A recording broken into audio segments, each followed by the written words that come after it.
Hey guys, itutour ko kayo ngayon dito sa Inflatable Island PH sa Subic, Olongapo na sikat ngayon dahil sa floating playground nila, which is the biggest inflatable park in Asia. 3 hours ride lang siya from Manila at madaling puntahan dahil mayroong direct trip ang Victory Liner papuntang Olongapo City. At open ang Inflatable Island from 7:30 AM to 6 PM every day. So here's what to expect when you go there.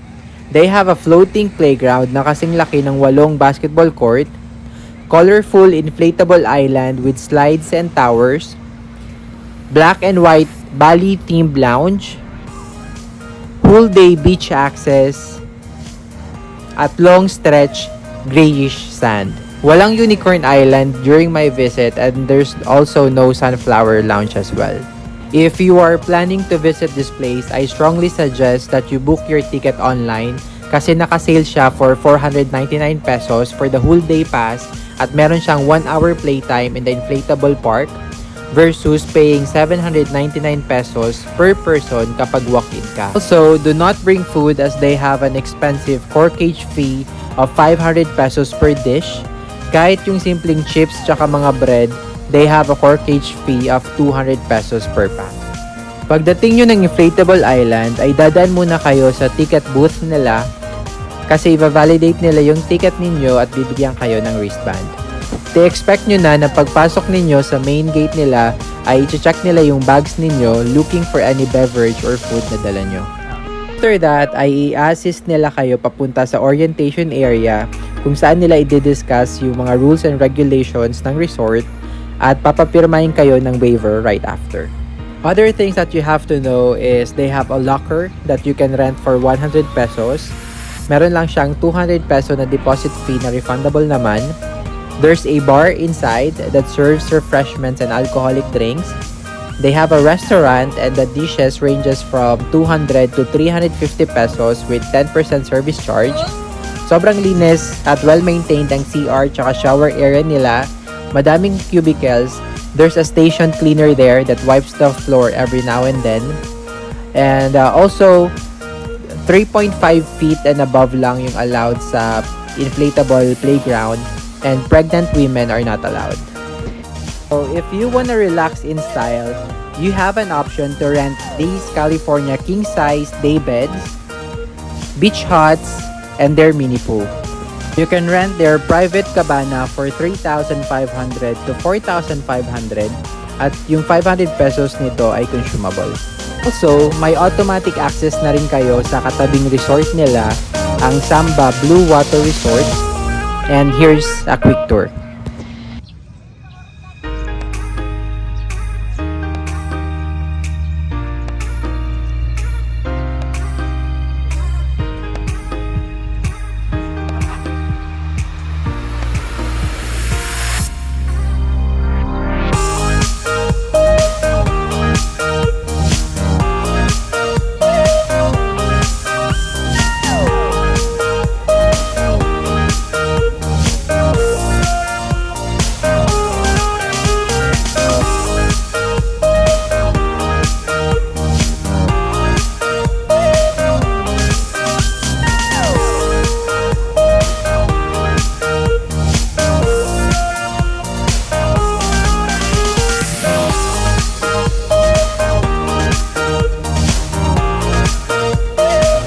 How to get there from Manila?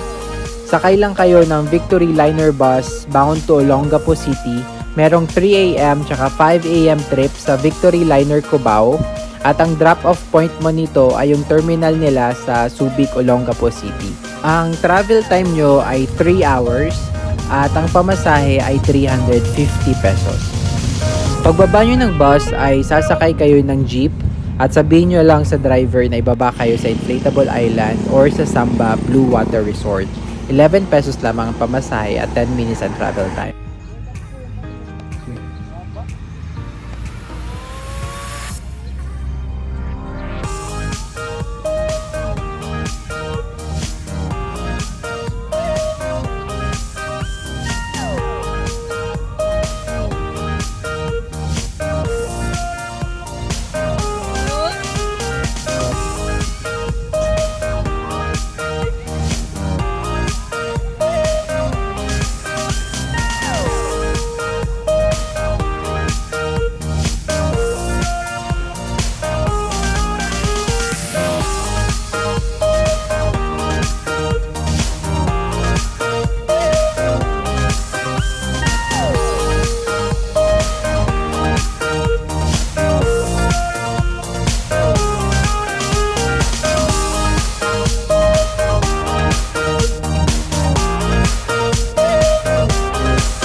Thank you guys for watching. Sana nakatulong ito. And please like and subscribe to our YouTube channel, The Weekend Chasers. Thank you so much and God bless.